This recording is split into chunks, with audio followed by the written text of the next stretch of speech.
Hi, welcome back. My name's Rustin. I'm Tammy. I'm Mike. And we're glad you're joining us in week 5 of A Faith That Will Not Fail by Michelle Couchat. We are podcasting on this, and day 4 is talking about the flip side of generosity. If generosity is a coin, what's on the other side of it?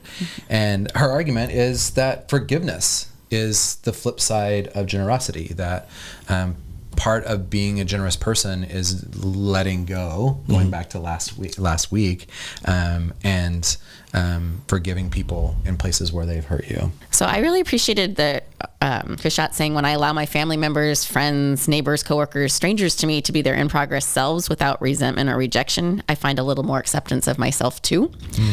It's kind of the forgiveness piece you were talking about. It's grace. It's what I call grace, that when we're being generous with each other, generous with forgiveness, among other things, that if I can do that for my husband or my kids or you guys, or the stranger, then I can also have that generousness for myself.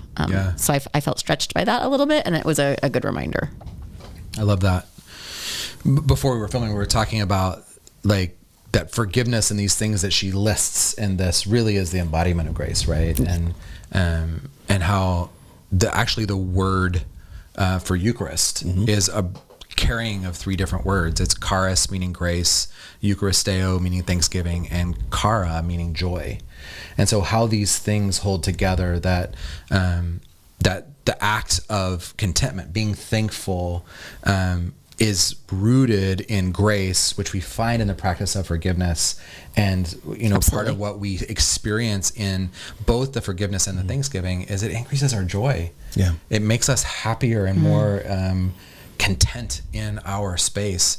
And part of, I think, what she's getting at in this chapter is that holding back forgiveness is a radically quick way to live a life without joy.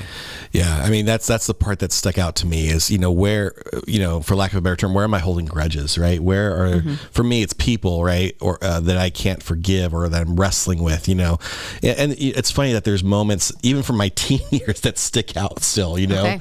And, what I've learned over time is that forgiving them doesn't necessarily mean I have to go to their face and forgive them, right? Because some people I don't have contact with, but I can work through forgiveness even without them being there. And that's been a real point of just freedom for me, being able to lay those things out and to offer forgiveness, if that makes sense, It doesn't. I think it makes sense that if you're able to go back and forgive those other people, then that also allows you to realize you're a work in progress too.